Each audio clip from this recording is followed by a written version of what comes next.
All right, good evening, everybody. How are you tonight? Okay.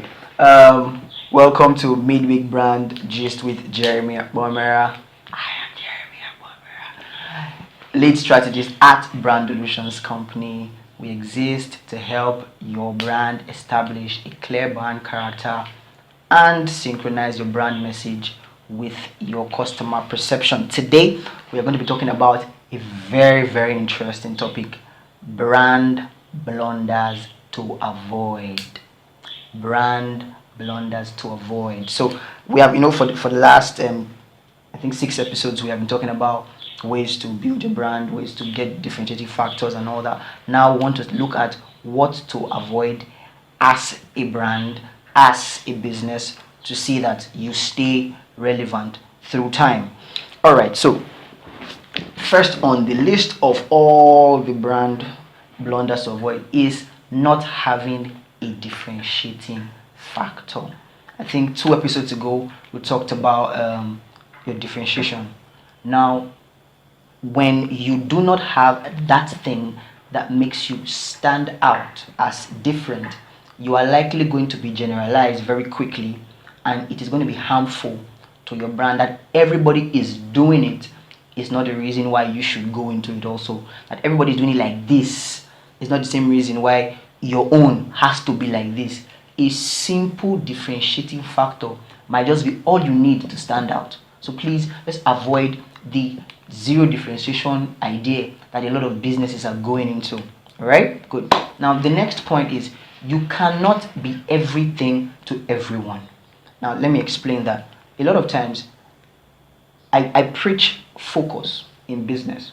You cannot do like the general merchandise idea, I sell everything. No, you cannot sell everything. Reason: when people think about where to get this thing, they don't think you, because you are not selling anything. In truth, let us think about you as the guy who sells baby clothes. Let us think about you as the lady who knows how to help people organize their workspace. Let us know you as the lady who sells baby food. That's understandable. When we think baby food, we think you. When we think baby clothes, we think this guy. When we think those specifics, you cannot sell I sell baby clothes and upholstery and standing fans and gas cooker. Focus. That's the idea. We say focus. You need to understand that that one thing that you are doing, do it and do it well.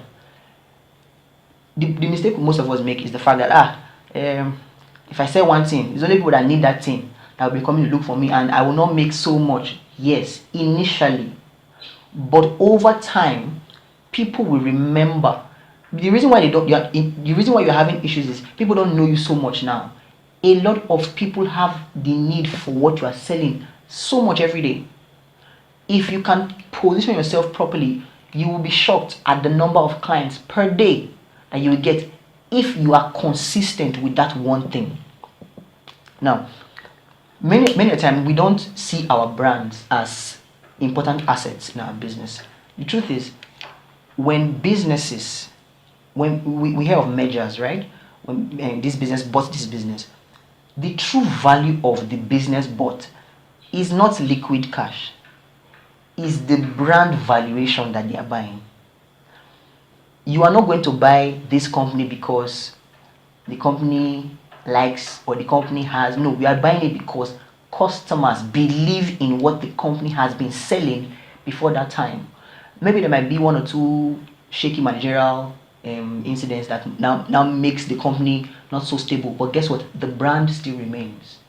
That is why we still have some brands that we know. There was a time in Nigerian banking system where there were a lot of mergers.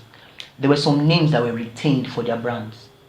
Some banks merged, but they had to choose the stronger brand to be the name of the new merger for certain reasons. So yes, your brand is the most important factor in your business. When you focus on building and strengthening the integrity of who you are and who you are perceived to be, you will be able to leverage on it in the future for better ventures.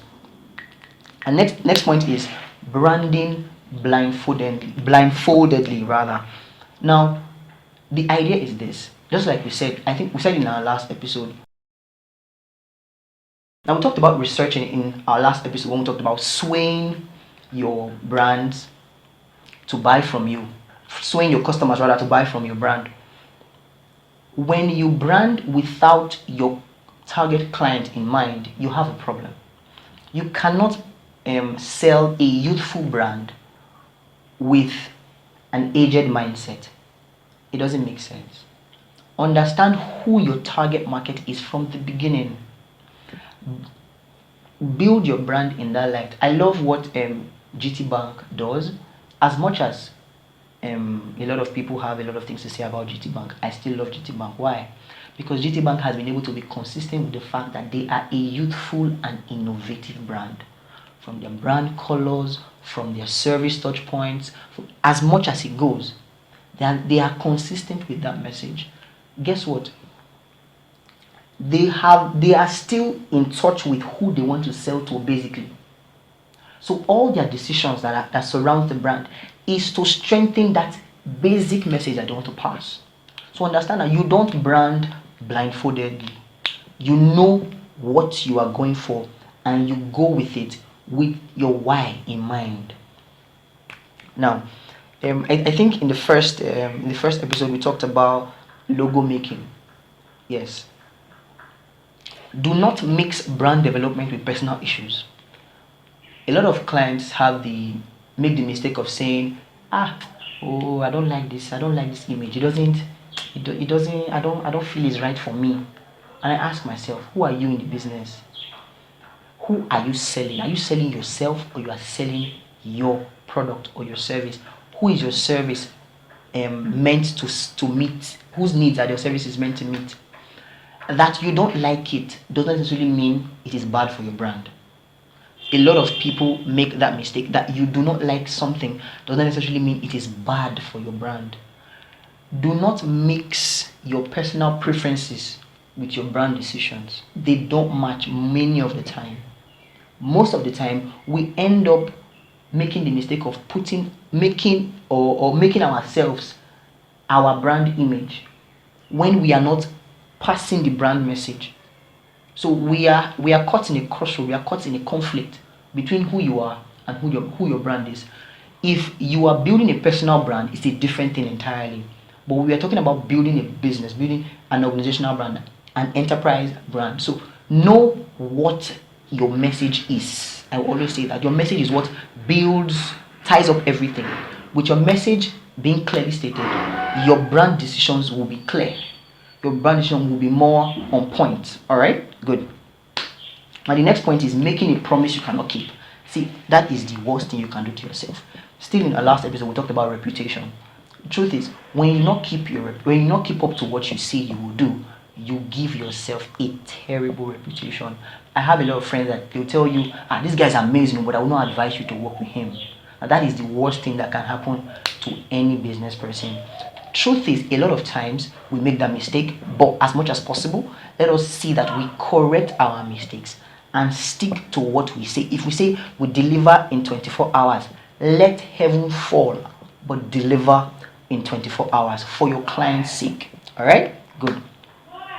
Finally, don't forget that we are in a digital age. As much as we do all the traditional marketing strategy thingy, let us remember that people these days are more inclined to searching online for stuff.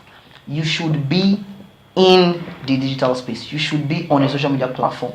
Put yourself out there. Put your services out there. But as we always say, don't put yourself out there on the grounds of I want to show myself.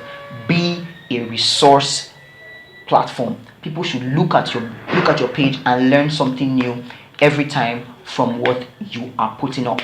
God bless you. God bless you. God bless you for this episode. For all of us that have been watching all the while, I really do appreciate. See you next week with another amazing episode as we learn together.